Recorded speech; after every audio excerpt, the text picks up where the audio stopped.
شرف بیعت حاصل کیا اور مشرف پر اسلام عزیزان گرامی پھر حضرت اشرف جہانگیر سمنانی نے اور اس میں وسعت دے دی یہ فرما کر کہ میں نے فرزندان نور العین سے وابستگان کو اپنے دامن کرم میں لے لیا ہے، اپنے دامن کرم میں لے لیا ہے۔ تو اے وابستگان سلسلہ اشرفیہ، آپ خوشیاں منائیے کہ اشرف نے اپنے رب سے یہ وعدے لے لیے ہیں اور اللہ نے اشرف سے وعدہ لے لیا ہے۔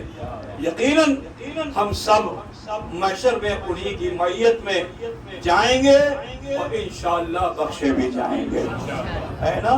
اللہ کا شکر ہے کہ آپ اس وقت حضرت جانشین مخدوم ثانی کی سرپرستی میں ہیں اور پھر حضور شیخ الہند، اور انہیں بھی اگر ثانی سلطان الواعظین کہا جائے تو بیجا نہیں ہوگا۔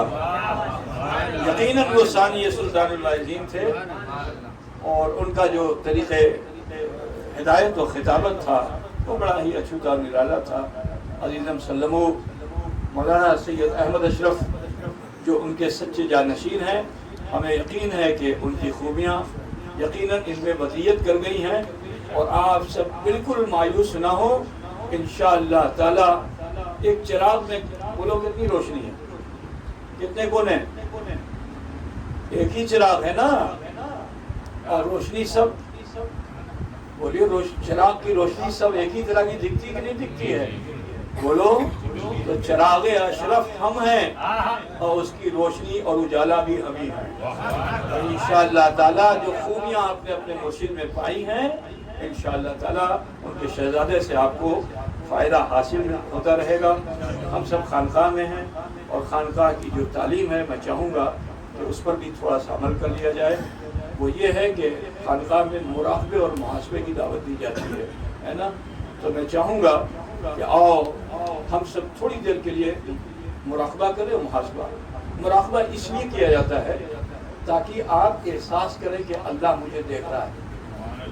اسی مراقبے کو کرتے کرتے کچھ لوگ ایسے ہو جاتے ہیں کہ یہ احساس ان کا اتنا بلند ہو جاتا ہے کہ پھر وہ خدا کو دیکھنے لگتے ہیں، وہ اللہ کو دیکھنے لگتے ہیں۔ اس مقام پہ تو حضرت شیخ الہند تھے، ہم وہاں تک ابھی نہیں پہنچ سکتے ہیں۔ ہم خدا کو دیکھنے کی، خدا ہمیں دیکھ رہا ہے، ہم اسی کا یقین کر لیں تو کامیاب ہو جائیں۔ وہ تو اتنے کامیاب ہیں کہ جب ذرا گردن جھکا لی دیکھ لی تصویریں یار، ہے نا؟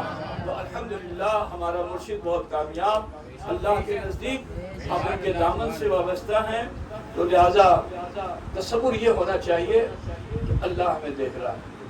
بولیے اگر یہ احساس کسی میں بیدار ہو جائے تو جرم کرے گا وہ؟ ایک چور اگر چوری کر رہا ہے تو راستے کے مسافر سے بھی خوفزدہ ہوتا ہے۔ اگر درخت سے سوکھا پتا تھوڑا سا ہوا چلے اور کھڑ کھڑ کرتا ہوا زمین پہ گر جائے اور اس کی آواز زمین پہ ہو تو اس سے بھی وہ چور ڈرتا ہے کہ کہیں مجھے کوئی دیکھ تو نہیں رہا ہے۔ معلوم کیا ہوا کہ دیکھنے والے سے ڈرتا ہے انسان، ہے نا؟ لیکن جو دیکھ لے اس سے عیب چھپانا بھی نہیں چاہیے۔ اگر آپ اجازت دیں تھوڑی سی میاں تو میں ایک مثال پیش کروں۔ کبھی کبھی ہم لوگ اپنے بچوں کے لیے کچھ نہ کچھ توشہ بازار سے لے کے آتے ہیں اور ہم نے لا کر کے رکھ دیا گھر میں ایسی جگہ پہ کہ جہاں وہ بچہ چل کے جا سکے، رکھا ہوا ہے۔ بچہ ابھی دور سے دیکھ رہا ہے میرے والد کچھ لے کے آئے، چھوٹا سا بچہ ابھی توتلی زبان سے بولنا سیکھا ہے، ننھے ننھے قدموں سے کچھ چلنا سیکھا ہے، مگر آپ کی تہذیب نہیں سیکھی ہے۔ ہمارے گھر کی تہذیب کیا ہے کہ لوٹ کھسوٹ کر کے نہیں کھایا جائے، ادب کے ساتھ تقسیم کر کے کھایا جائے، یہی تو تہذیب ہے نا۔ لیکن وہ بچہ، اس نے دیکھا کہ میرے والد کچھ لے کے آئے ہیں، اب اس کے نفس نے اس کو متوجہ کیا اس طرف کہ اس میں سے کچھ لیا جائے، تو ابا سے اجازت تو نہیں لیتا، وہ جھپٹ کے جاتا ہے دوڑ کے اور جھپٹ کر کے اپنی چھوٹی سی مٹھی میں تھوڑی سی مٹھائی لے لیتا ہے۔ جس باپ کا وہ بیٹا بڑے ارمانوں سے ہوا، بڑی محنت و سماجت سے ہوا، پیر صاحب کی دعاؤں سے ہوا، کبھی ڈانٹا نہیں اسے، مگر اس کے اس عمل پر باپ ناراض ہو جائے گا کیونکہ تہذیب کے خلاف اس نے کیا، تو اس کو ڈانٹے گئے کیا کرتا ہے۔ اب جو بچے کو ڈانٹ لگتی ہے تو فطرت انسانی ہے، ذرا سوچئے، کبھی اس بچے نے خطا نہیں کی، پہلی خطا ہے، تو فطرت انسانی ہے کہ عیب کو چھپایا جائے، تو وہ بچہ جلدی سے اپنا ہاتھ پیچھے کر لیتا ہے، تاکہ وہ یہ سمجھتا ہے کہ ہاتھ کو پیچھے کر کے میں اپنا عیب چھپا لوں گا، لیکن جب وہ ہاتھ پیچھے کرتا ہے تو باپ پھر ڈانٹتا ہے کیا ہے دیکھا۔ اب جو اس کی لال پیلی آنکھیں دیکھتا ہے بچہ تو خوفزدہ ہو جاتا ہے، اتنا ڈر جاتا ہے، اس کا بدن کانپ جاتا ہے، اس کے رونگٹے کھڑے ہو جاتے ہیں اور اس کا لب تھر تھر کانپنے لگتا ہے، حلق روند جاتی ہے، مگر آنکھوں سے جھرجھر آنسو بہنے لگتا ہے، بولتا کچھ نہیں۔ اور پھر یہ جرم کی جو مٹھی پیچھے تھی اس کو کھینچ کر کے ایسے سامنے لاتا ہے، وہ ہاتھ ایسے ایسے کانپتا رہتا ہے، اس کا آنکھوں سے آنسو بہتا ہے، پلک بھی نہیں چمکتی، بس صرف یہ دیکھتا ہے کہ اب کیا میرے حق میں حکم ہونے والا ہے، کیا فیصلہ ہونے والا ہے، آنکھوں سے آنسو بہتا رہتا ہے، رحم کی بھیک مانگتا ہے وہ بچہ اشاروں میں۔ باپ پر بھی اتنا رحم آ جاتا ہے جو بولتا ہے ٹھیک ہے جاؤ آئندہ ایسا مت کرنا۔ بولیے وہ جرم کی مٹھائی اٹھاتا ہے باپ؟ اٹھاتا ہے؟ نہیں اٹھاتا، لیکن کہتا ہے جاؤ آئندہ ایسا مت کرنا۔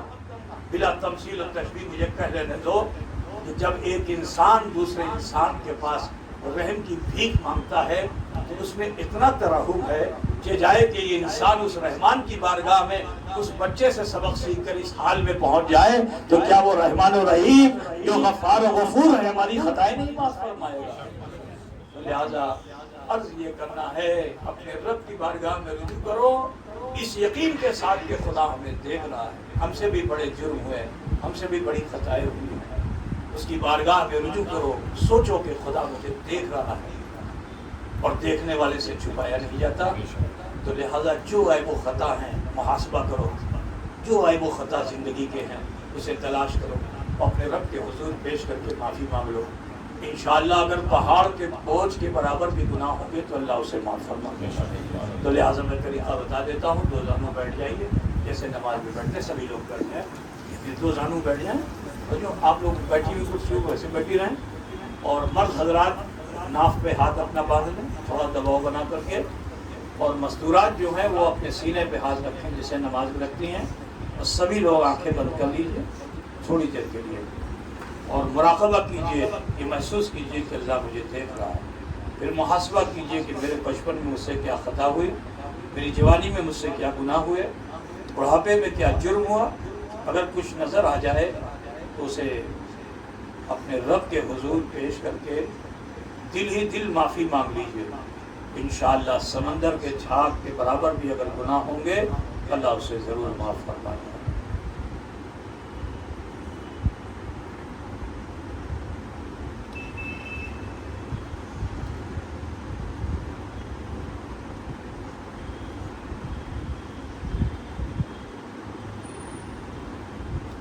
پڑھیں جیسے میں پڑھتا ہوں، بسم اللہ الرحمن الرحیم،